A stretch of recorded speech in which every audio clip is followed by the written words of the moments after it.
Assalamualaikum warahmatullahi wabarakatuh. Hai guys, mari kita belajar tentang pasal pencurian. Kalian harus tahu pasal pencurian itu terdiri dari pasal berapa saja dan ancaman hukuman berapa tahun penjara. Nah, silahkan nonton sampai habis. Semoga bermanfaat.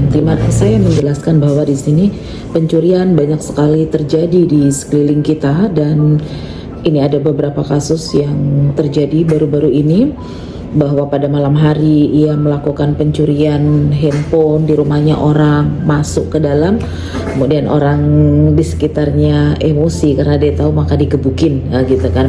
Nah, ketika kita berbicara tentang pasal pencurian, di pasal 362 dijelaskan bahwa pencurian biasa itu ancaman hukumannya itu 5 tahun penjara. Nah, kalian hati-hati yang suka mencuri. Ketika kalian mencuri pada malam hari, itu disangkakan pasal 363 dengan ancaman hukuman 7 tahun penjara.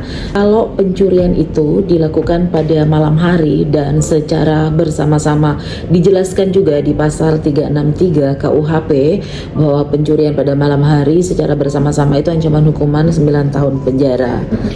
Nah, di KUHP juga dijelaskan di pasal 364 itu ada namanya pencurian ringan. Pencurian ketika yang dicuri itu tidak lebih dari harganya itu Rp250, atau yang dicuri itu dengan jumlah Rp250, itu dikategorikan adalah pencurian ringan. Ancaman hukumannya hanya 3 bulan penjara saja. Nah, ini masih kita menggunakan KUHP yang lama ya, karena RKUHP yang baru itu nanti bisa digunakan kalau nggak salah itu tahun 2026 atau 2025, aku lupa ya itunya.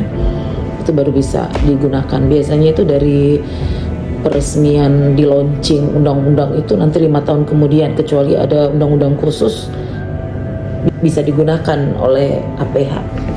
Kemudian bagaimana dengan pencurian dengan kekerasan, di mana diawali dengan kekerasan itu bisa mukul, mengancam, kemudian memaksa seseorang untuk memberikan barangnya. Nah, itu diatur di pasal 365, hukuman 9 tahun penjara.